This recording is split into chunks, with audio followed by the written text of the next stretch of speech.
Bagaimana cara untuk menasihati saudara kita yang masih banyak bergelimang dengan dosa? Soalnya banyak dari saudara kita yang menasihati saudaranya dengan cara yang menyakiti, terutama dengan sindiran yang keterlaluan. Apalagi mereka adalah ikhwan-ikhwan akhwat yang sering mengaji sunnah. Para ikhwan dan akhwat tersebut kalau menasihati saudaranya melakukan maksiat sangat menyakiti perasaan ikhwan lain. Seharusnya cara menasihati yang sesuai sunnah bagaimana? Contoh sindirannya, sudah mengaji sunnah kok masih sering melakukan maksiat, memalukan. Ya ini yang menasihati dan dinasihati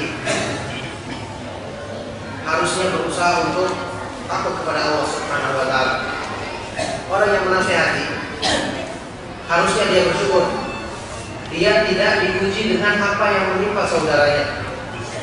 Allah Subhanahu wa Ta'ala pernah menegur para sahabat Nabi Sallallahu Alaihi Wasallam ketika mereka berperang melawan orang-orang kafir yang mereka sebagian ada di antara mereka yang kurang, yang tergesa-gesa untuk kemudian membunuh orang kafir yang dia itu menyatakan masuk Islam.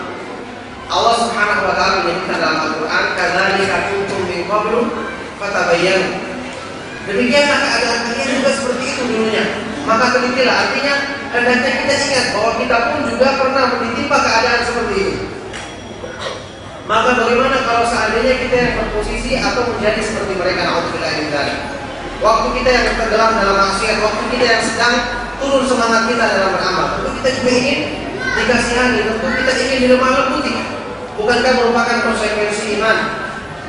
Kata Rasulullah Sallallahu Alaihi Wasallam dalam hadis yang sahih terkenal riwayat Bukhari Muslim, "La yu'minu ahadukum hatta yuhibba li akhihi ma yuhibbu li nafsihi." Tidak beriman salah seorang dari kalian sampai dia mencintai untuk saudaranya apa yang dicintai untuk dirinya sendiri.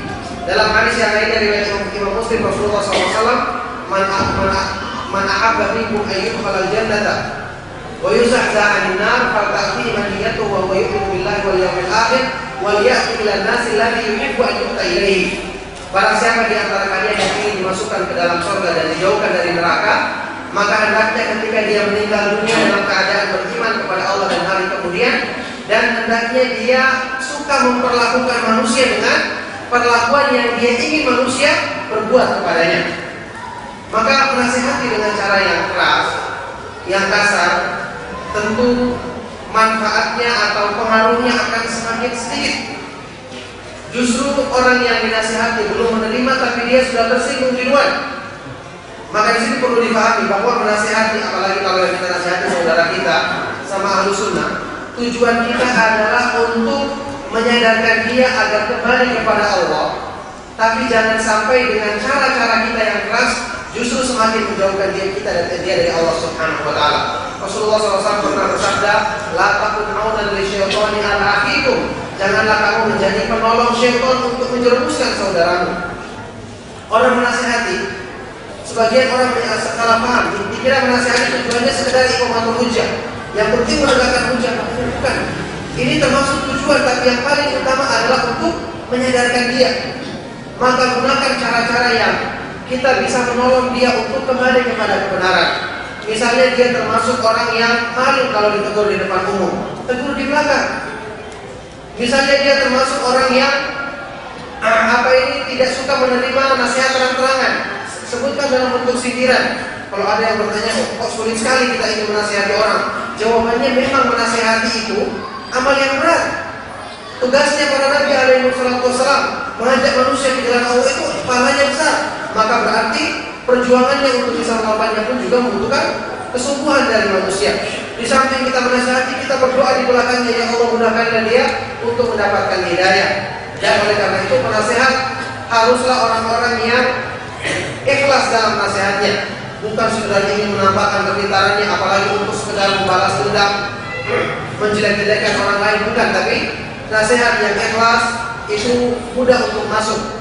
Oleh karena itu kebanyakan atau terkadang terjadi nasihat atau dakwah kita kepada orang lain tidak diterima, belum tentu karena orang lain itu tidak mau menerima kebenaran, tapi mungkin disebabkan karena permasalahan dalam diri orang yang menasihati. Makanya terkenal ya, salah seorang ulama salaf, Muhammad ibnu Wasik dari kalangan tabi'in, salah seorang perawi Imam Muslim.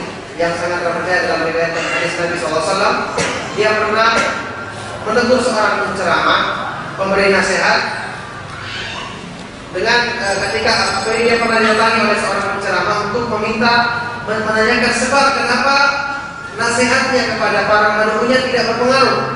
Maka dia mengatakan, ya fulan, ma ra'aitu qauma utu illa min dibari. Wahai fulan, menurut pandanganku mereka ditimpa keadaan demikian tidak lain sebabnya adalah karena kamu sendiri.